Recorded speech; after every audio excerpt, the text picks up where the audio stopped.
Time now for our big board where we break down the day's top stories. We're here with Tom Rinaldi from ESPN. We're going to get to you in just a little bit. Sure. Talk about Tiger Woods coming up, but we begin with more on the Trump transition, what that means for Ivanka Trump.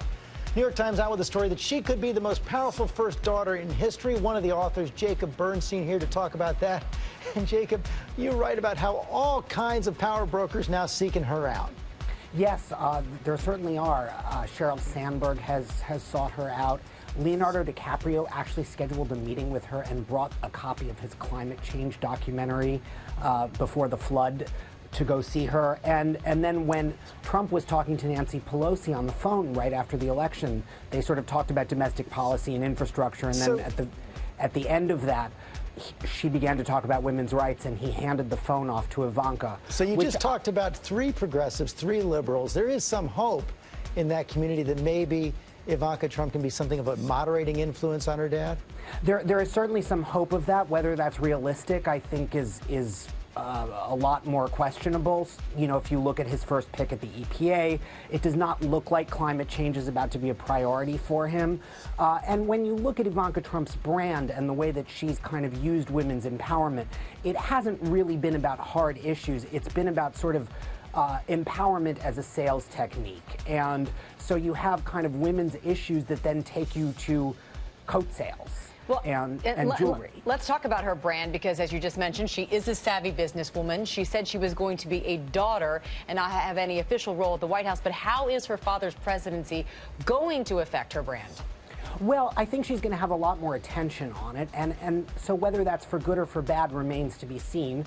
You know, their audience has gotten bigger even than when he was on The Apprentice, obviously.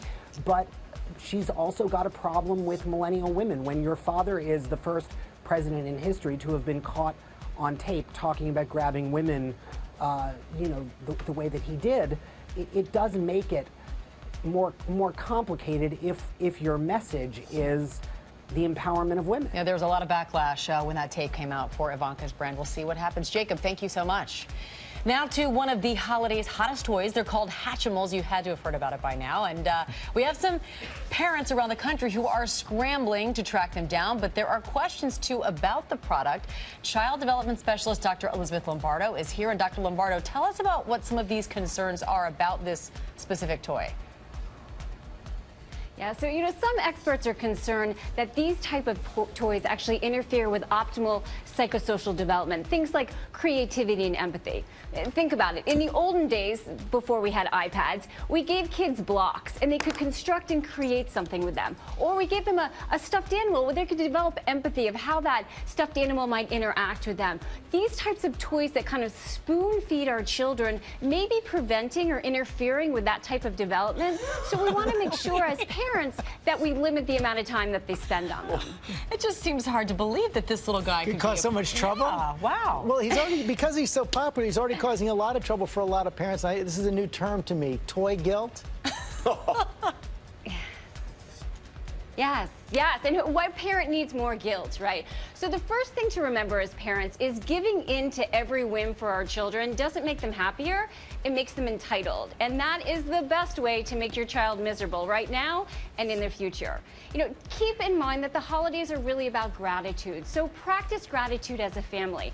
Have a happy meal. That has nothing to do with French fries. But when you turn to the person next to you and you talk about what you admire in that person.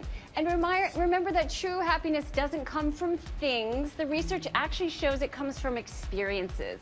So what kinds of experiences can you create for your family? Maybe new holiday traditions that can bring you closer. Great advice. Very good advice right there. And now we are going to get to Tiger Woods' big return. The familiar red shirt back on the golf course Sunday as Woods competed in a tournament for the first time in more than 15 months. There we see it right there. The swing looked pretty good there, Tom. And we did see some glimpses of the old Tiger, but mixed bag. Mixed bag, 466 days. But I think overall, an absolutely positive takeaway for Tiger Woods after those back surgeries and 15 months away. There were some wretched moments that we saw without question, but there was also a moment for just a blip in time, Saturday, 2 shots off the lead, where suddenly you felt that electricity around the course that only this guy can deliver to this sport. In the teeth of the NFL season, college football rankings out, what are we talking? Golf. because it has one central figure, the guy in the red shirt. That got Robin laughing over there at the desk. Yeah. So is it fair to say that Tiger is back on track? I feel if I had $1 for every time I've been asked that question by everyone I've ever encountered, here's what I would say. He said he wants to play a full schedule going forward. That would probably mean 18, 20 events. But the fact that he walked 5 days, including the Pro-Am, the fact that he didn't feel any visible pain or talk about pain pretty at all. hard. And he swung very hard, George, exactly. He unleashed the driver. Now, he had a two-way miss, which is a bad thing, golf term, I get it. But ultimately, Woods, I think, a huge takeaway in the positive column here. And he had 24 birdies. Again, a little bit of wonk talk. Only one player had more birdies, the guy that won. And his competitors want him back. Oh, Jordan Spieth said, if you take the rust off, I expect him to compete. Guys, very excited about him coming back. He's the human tie to the sport. You can't deny it. All right, Tom, thanks so much. Dr. Lombardo, Jacob, thank you all for being with us.